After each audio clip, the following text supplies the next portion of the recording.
Hi everyone. In today's video, we're going to talk about another really rare game.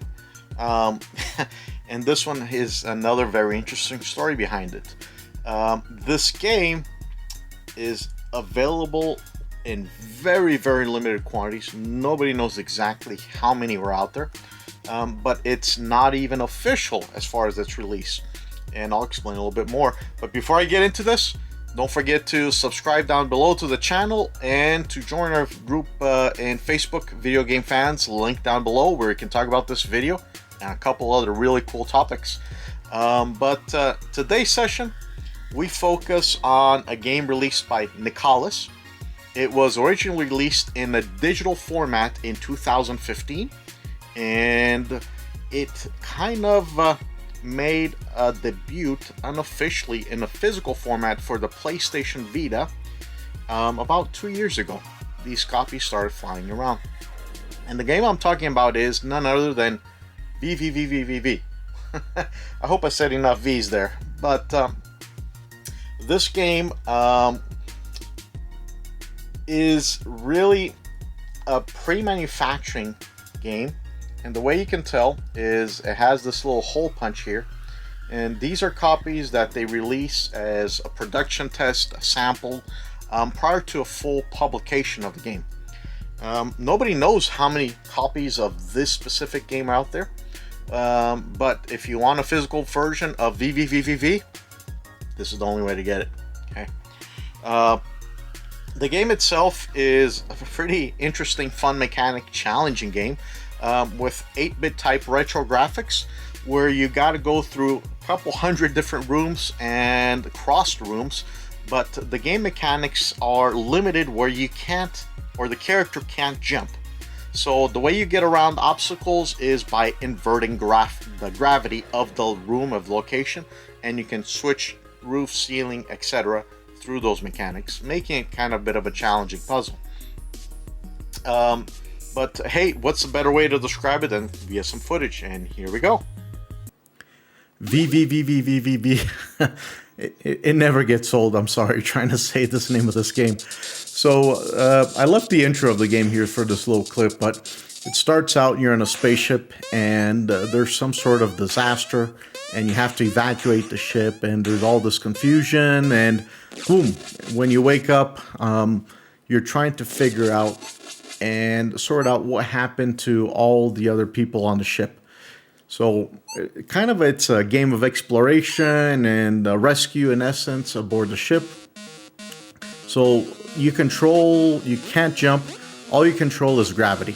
And there's a bunch of different checkpoints throughout the game because let me warn you, you will be dying a lot through this game. And you just go through inverting gravity. Here in the beginning it's very easy because they're just giving a little flavor, a little taste, so you can start getting some of the game mechanics. Then you start getting into a little bit more advanced areas with a little bit more storyline in it. But the challenge level of this game grows progressively up, and it gets very steep. So there's also these teleporters that will take you to different areas and different rooms into the ship. And this is a huge ship, let me warn you. Look at the size of this thing. Yeah, I just fell through a bunch of big area. But there's some interesting concepts as how they explore the mechanics and try to make the most out of it. But through this as well, there's levels that you're trying to run against the screen crushing you. You can see the spikes here.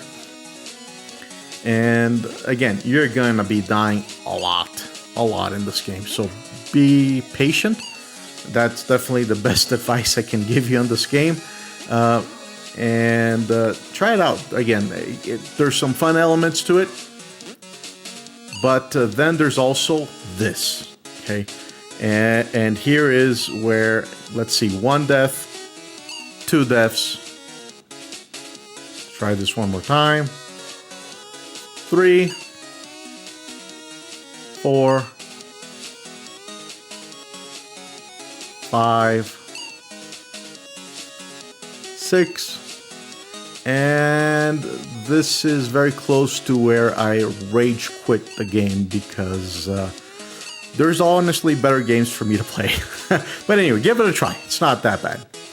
Now, this release, you know, multiple gamers have contacted Nicholas inquiring, are you going to release this officially in a physical format, etc.?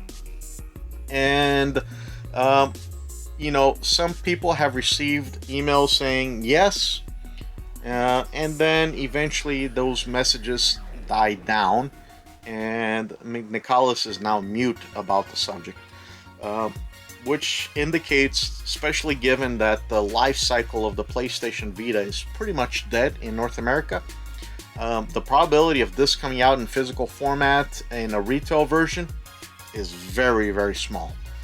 Who knows? Nicholas might surprise us one day. Maybe they already have it all, couple boxes or pallets in a warehouse, and it hits the market all of a sudden. Could be.